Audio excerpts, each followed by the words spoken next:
April 9, 1942, Bataan Peninsula, the Philippines. 78,000 Allied troops have just officially surrendered, marking the worst military disaster in American history. In the middle of the chaos, Damon Jesse Gause, a pilot with no plane left to fly, presses himself deep into thick mud to stay hidden. Japanese machine gun fire rips again and again through the treetops above him. Sergeant Baker, his only companion, has completely vanished after a brutal ambush. Gause knows that if he does not act right now, he will be swept into the death march with tens of thousands of other prisoners. His only goal is to cross 3 miles of shark-filled water and reach the fortress of Corregidor. One wrong breath is all it would take for an enemy searchlight to stop on him and wipe out every last hope. The tension turns almost unbearable as Gause crawls toward a Japanese guard who is busy digging through captured supplies. He needs the knife at the man's side to carve out a path to survive. He has only 15 seconds to move before the next patrol returns to this spot. Gause suddenly lunges forward, locks his arm around the guard's neck from behind, and feels the man's heartbeat fade under the crushing pressure. The instant the knife slips free from its sheath, the sharp crack of a dry branch snaps right behind his back. Is it another survivor trying to escape, or the barrel of an execution squad already locked on target? Will this desperate escape plan become the beginning of an unbelievable feat, or end with an unnamed body lying on the shores of Bataan? May 1942. Fortress Corregidor, the last defensive stronghold in Manila Bay, officially falls.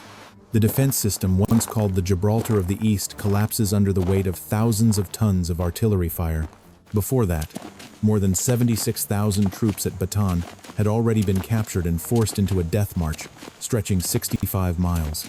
Nearly 10,000 of them fell from hunger, thirst, and bayonet wounds. The Japanese military did not just set up harsh prison camps. It turned the entire Philippine Islands into a sealed surveillance network. Every attempt to escape alone through the jungle was crushed by dense checkpoint lines. The enemy now holds total control. Security across the surrounding waters tightens under Zero squadrons flying constant patrols from dawn to dusk. Any boat not flying a Japanese flag is shot on sight. Gause sees this with his own eyes when a fighter plane rakes his small boat with machine gun fire, killing his companion Alberto Aranzazo in his arms. He then spends 12 straight hours swimming through twisting ocean currents before finally reaching the coast of Luzon. There, the control is even more terrifying. Japanese soldiers kick every body on the beach to check for signs of life. Gause has to hold his breath and play dead under the full force of those blows. He survives the first layer of security through sheer cold resolve. Inside that tightening trap, Damon Jesse Gause begins building his own underground support network. He reconnects with Rita Garcia, the woman whose life he once saved during the bombing of Manila on New Year's Eve, 1941. Rita's family hides him in secret shelters and helps him recover after 12 hours of fighting the sea. Disguised as a Spaniard, Gause slips into occupied Manila and even drinks with Japanese officers while studying the rhythm of their patrols. But the pressure keeps rising as Japanese forces begin carrying out routine house searches. The window to stay hidden is starting to close. Gause knows he needs a partner and a vessel big enough to move. His path through hiding eventually takes him to Mindoro, where he meets the most important variable of all, Captain William Lloyd Osborne. Osborne is a battle-hardened infantry officer who led Filipino troops until the final moments before slipping deep into the jungle. One pilot and one infantry officer begin calculating a number that sounds impossible: 3,200 miles to Australia. They have no charts, no navigation equipment, and they are trapped in waters fully controlled by Japan. Enemy reconnaissance units are hunting every surviving American officer left on the islands. With each passing day, any hope of escaping the Philippines grows weaker. Their only chance appears in the form of wreckage. A wooden fishing boat about 22 feet long lies abandoned on the beach. It leaks from every side, its old diesel engine is broken, and its sail is nothing more than shredded rags. The Japanese ignored it because they believed it could never run again. Gause and Osborne name it Ruth Lee by combining the names of their wives. To repair it, they have to work in the dark belly of the boat and hold their breath whenever patrol aircraft thunder overhead. They have no fuel and no stored fresh water. Ruth Lee looks more like a wooden coffin than an escape vessel, but in Gauze's eyes, this is the weak point in the enemy's control system. While gathering scrap to reinforce the hull, Gause takes an incredibly reckless step. On a stormy night, He and Osborne break into a Japanese guarded lighthouse to steal fuel. After overpowering the sentry, they seize 55 gallons of precious kerosene. But the most important detail is not the fuel. Among the Japanese supplies, Gauze finds a fresh Japanese flag. That becomes the key to entering the enemy system without being detected. A bold disguise plan begins to take shape.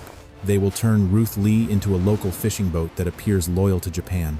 The plan is now racing toward a point of no return. The diesel engine has just coughed out its first sounds after being secretly rebuilt by a patient at the leper colony on Bugsanga. They now have 55 gallons of kerosene, a Japanese flag, and a will that cannot be broken.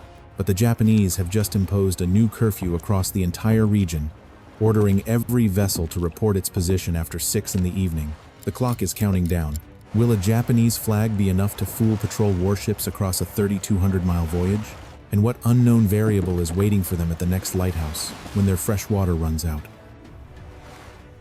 August 20th, 1942, Lubang Island, the Philippines. Gauze and Osborne shove the Ruth Lee off the sand under a blanket of heavy darkness. The diesel engine spits out a stream of thick black smoke, then settles into a steady rhythm. Osborne holds his breath as he watches the oil pressure. Gauze grips the helm, his eyes locked on the darkness ahead. They have no military charts and no proper marine compass. Their only navigation tool is a map of Oceania, torn from an issue of National Geographic. The 22-foot wooden boat cuts into the South China Sea. Their first goal is clear: get beyond the detection zone of the Japanese garrisons before dawn breaks. The mechanical strain starts grinding down their patience from the very first night. The old diesel engine keeps dying because of debris in the fuel tank. Osborne has to lie flat beneath the narrow deck, using his bare hands on burning hot metal to clear the lines. At the same time, seawater keeps leaking through the cracks in the rotting wooden hull. Osborne has to keep switching between repairing the engine and bailing water with small buckets. Every 15 minutes, he has to dump the water over the side to keep Ruth Lee from going under. Blisters begin swelling across his hands. His skin burns from salt water and kerosene. There is no rest. Their entire survival system is already running at its lowest limit. By the second week, nature delivers a direct hit. A violent tropical storm slams into them and rages for 5 straight days and nights. Waves as high as a 2-story building keep smashing into the side of the boat. Then a sharp crack cuts through the roar of the wind. The main mast snaps in half. The wooden rudder is ripped away by the sea. Ruth Lee is now nothing but a piece of drifting wood in the heart of the storm. Gauze and Osborne have to tie themselves to the hull with rope to keep from being thrown into the water. Everything below deck is soaked. Their fresh water supply turns brackish. Now they are staring at the risk of dying from thirst in the middle of the open ocean. In the middle of that despair, the survival instincts of a pilot and an infantry officer take over. When the storm finally breaks, Gauze uses a dagger to carve a small tree trunk he recovered on an island into a makeshift mast. Osborne shapes a new rudder from what is left of the deck planks. Their food supply runs so low that they are forced into a reckless move. Hunting sharks. They bend a length of steel wire into a hook, catch a small shark, eat the meat, and pull moisture from the raw flesh to stay alive. Their lips split open. Their skin burns so badly under the 104-degree equatorial heat that it starts to bleed. Time is no longer measured in days. It is measured in each bucket of water they throw back into the sea. Their progress brings them near Culion Island, home to the Bugsanga leper colony. It is a dangerous variable, but a necessary one. Osborne warns that the Japanese usually stay away from the place out of fear of infection. They come ashore under a cloud of suspicion. There, they meet an American patient who had once been a marine engineer before disease overtook him. With hands no longer whole, the engineer spends 12 hours overhauling the bent propeller shaft and realigning Ruth Lee's engine. In return, Gauze gives him their last scraps of cigarettes. It is a life and death exchange between forgotten men. The engine is running again. But the greatest threat does not come from mechanical failure. While moving along the coast of Palawan, a Japanese warship suddenly appears on the horizon. The distance closes to 2 miles. Gauze instantly orders Osborne to raise the Japanese flag they stole from the lighthouse onto the mast. The 2 American men strip to the waist and smear mud all over their bodies to disguise themselves as local fishermen. The Japanese warship moves closer. Enemy sailors study the battered little boat through binoculars. A deadly silence settles over the water. Will this crude disguise be enough to fool the eyes of an experienced coastal patrol? The Japanese warship finally begins to turn away, and the waves from its giant propellers nearly flip the tiny RUTH upside down. They have just survived another near-death moment. But the relief does not last. Gauze notices that their bearing is starting to drift. The National Geographic map has been soaked by seawater and is beginning to rot away. Important place names are disappearing. Ahead lies the deadly Timor Sea, where the danger comes not only from the Japanese but also from unmarked reefs. Can they still find their way to Australia when their only chart is falling apart in their hands? And what happens if the Japanese flag suddenly turns them into a target for Allied aircraft patrolling the southern waters? September 1942. 20 days after leaving Lubang, the RUTH is drifting through the Celebes Sea in a state of severe exhaustion and critical shortage. The equatorial sun has heated the wooden deck to more than 104 degrees, turning the narrow hull into a giant oven. The skin on Gauze and Osborne begins to blister and peel away in large sheets from second-degree burns and the constant bite of salt. With no proper containers for fresh water, they have to rely completely on sudden rain showers or coconut milk gathered from deserted islands. When the rain clouds do not come, they are forced to chew raw fish just to pull moisture from the flesh and stay alive. Their only technical support now is the 55 gallons of kerosene taken from the Japanese lighthouse, but it is shrinking with every mile. The diesel engine runs unevenly, constantly coughing out black smoke that exposes the boat in the open sea. Their only National Geographic map has rotted from the salt air, turning the task of spotting hidden coral reefs into a deadly game of chance. Osborne has to alternate between stuffing rags into cracks in the wooden hull and bailing non-stop with a steel helmet to keep RUTH from sinking. Every movement carries the risk of being picked up by enemy radar or visual patrols. Japanese control begins reacting hard to the disappearance of the two American officers. Mitsubishi Zero squadrons from bases in Palawan and Mindoro start expanding their reconnaissance across the southern waters. They fly so low that Gauze can clearly see the numbers on the enemy planes. The two Americans lie motionless beneath foul-smelling fishing nets, holding their breath until the roar of the engines fades into the horizon. The enemy does not need to identify them. It only needs one suspicious sign to spray machine gun fire at anything moving illegally across the sea. Caution grows with every move they make. RUTH changes its rhythm, traveling only at night and hiding deep in coastal mangrove forests during the day to avoid detection. Gauze spends hours staring across the water through an old pair of binoculars, searching for signs of Japanese submarines that often surface at night to recharge. Their entire living space has now shrunk to the 22 feet of that shattered wooden boat. Every strange sound from the mangroves or every hard slap of water against the hull instantly throws them into combat readiness, their hands tightening around a dagger and the last pistol they still have. Then one sudden moment brings everything to a halt in the Makassar Strait. A dry metallic click comes from the engine room, followed by a deadly silence. The overheated diesel engine has completely seized. White smoke pours out of the cramped lower deck. RUTH loses momentum and starts spinning with the current. Now they are drifting without control, unable to steer, in the very waters where Japanese patrol boats are most active. 1 hour passes in suffocating silence. The only sound is the faint clink of metal below deck as Osborne tries to make repairs in the dark. Doubt begins to creep in when they realize the Japanese flag on the mast may be a double-edged weapon. If they run into a professional coastal patrol, the mud smeared across their skin and their disguise will not be enough to hide that they are American. Gauze looks at Osborne, exhausted beside a pile of rusted machinery, and realizes that trust is the only thing still keeping them upright.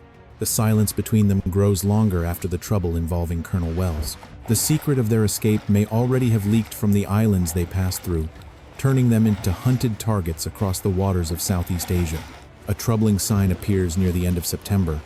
The sound of long-range artillery echoes from the south. That is the Timor Sea, where Australia's Sparrow Force is trapped in a brutal guerrilla war. Those waters have become a giant minefield with destroyers and bombers from both sides packed into the region. RUTH is heading straight into the center of a battlefield with no clear lines. Gauze checks their remaining fuel one more time. They have only enough for 12 more hours of continuous engine power before they have to rely completely on their torn sails. October 10th, 1942. 50 days adrift have now passed. Gauze stands at the bow and catches the smell of land on the wind, but that hope is crushed at once when a black dot appears in the sky behind them. It is not a seabird, it is a Mitsubishi Zero dropping lower, locking on, and diving straight at the RUTH Lee with ripping speed. The distance is now less than a mile. The end of their 3,200-mile journey is taking shape in the form of 20mm machine guns. Will the Japanese flag still be enough to protect them now that the enemy fighter has already opened fire on their defenseless wooden boat? And when flames begin rising across the deck of RUTH Lee in the Timor Sea, can Gauze and Osborne still survive long enough to reach the coast of Australia, now only a few miles away? October 10th, 1942. The Timor Sea, the last boundary between occupation and freedom. By now, RUTH Lee is nothing more than a rotting shell, worn down after a journey of 3,100 miles. Gauze stands at the bow, his eyes bloodshot from sleeplessness and salt, locked on the horizon. He can smell the wind changing. It no longer carries the damp rot of the Philippine mangroves. Now it carries the dry heat of the Australian continent. Every mile south feels like another pounding heartbeat. They are close to the finish, but this is also where Japan's pursuit system has concentrated its strongest firepower to block any breach of the Malay barrier. The breakthrough begins the moment Gauze sees a faint strip appear to the south. Australia. The certainty of deliverance surges through him. He signals to Osborne. The two men look at each other without a word, but in their eyes hope explodes after 159 days on the run. Gauze then makes a move that is symbolic and dangerously reckless. He lowers the Japanese flag, the disguise that protected them for 2 months, and raises the American flag he has guarded like a treasure since Corregidor. It is a declaration of identity over their shattered boat, a direct challenge thrown in the face of the enemy. But the price of that pride comes instantly. The roar of an engine tears through the silence of the ocean. A Japanese Mitsubishi Zero suddenly dives out of the clouds, locking onto the stars and stripes whipping above them. Bursts of 20mm machine gun fire begin ripping across the water toward RUTH Lee. Metal slams into wood with a hard, brutal crack. One round grazes Osborne's shoulder, and blood soaks through his worn shirt. The boat shudders violently under the force of the attack. Its 2-inch wooden hull is punched through like paper, and seawater starts blasting into the hold through dozens of fresh bullet holes. Then the crisis explodes again when a column of black smoke rises from the engine room. The Zero's gunfire has hit the kerosene tank, and flames spread fast across the dry deck. RUTH Lee is now sinking and burning at the same time. The pace turns savage as Gauze and Osborne are thrown into a two-front fight for survival. Osborne holds his breath and bails frantically with a steel helmet to save the boat, while Gauze uses soaked blankets to beat down the fire on deck. Every time the Zero circles back for another strafing run, they flatten themselves against the boards and feel the heat of bullets screaming past their ears. This is chaos at its peak, where the line between life and death is measured in inches of rotten wood. Retreat is not an option. They can only push forward. Gauze shouts into the wind, ordering Osborne to use anything he can to plug the holes. They tear apart the last pieces of clothing they have left, soak them with oil and mud, and ram them into the ruptures in the hull. Their hands burn from fire and salt, but neither man stops.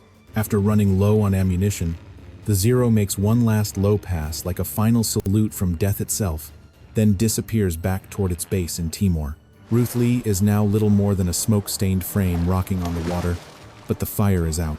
They are still alive, yet the boat is still slowly going down. What follows the climax is a terrifying silence. The diesel engine is completely dead. Gauze and Osborne collapse onto the deck, utterly spent beneath the blistering sun. They have no fresh water left, no food left, and the boat is fading beneath them. For the next 48 hours, they drift without control, and every second feels like an hour. Their bodies begin slipping into hallucinations from severe dehydration. Gauze stares at his own hands, the skin peeling away in large strips, but his mind stays fixed on the image of Australia just ahead. Then a deeply personal moment rises out of the delirium. Gauze sees Osborne struggling to lift himself for one final round of bailing. The two men, once strangers who met in the jungles of Mindoro, are now bound together by a fate that cannot be broken. Gauze crawls closer and takes Osborne's hand. One hard grip says everything that words no longer can. They have crossed 3,200 miles together, through storms, betrayal, and enemy fire. If they are going to die, they will die together as soldiers who never surrendered. October 11th, 1942, a black dot appears to the south. This time it is not a Zero. It is an Australian Navy patrol vessel. The ship's whistle carries across the flat sea. Australian sailors stare in shock at the sight of a burned and broken fishing boat still flying a shredded American flag. When the vessel comes alongside, they find two men reduced to skin and bone, blackened by sun and covered in wounds, but with the steady eyes of men who have won. The greatest escape in Pacific history is complete, yet the unanswered truth still hangs behind them. As Gauze looks back toward the Philippines one last time from the rescue ship, he thinks of Rita Garcia and of the Filipino civilians who risked their lives to hide him. How many of them were executed by the Japanese for helping him? And is Sergeant Baker, the man who disappeared at Bataan, still hiding somewhere in the jungle? The joy of freedom is covered by the shadow of those who fell so he could live to see this day. The journey ends in Wyndham, Australia, but the psychological scars are only beginning to take shape. How will General MacArthur react when he faces two soldiers who completed a journey even he considered impossible?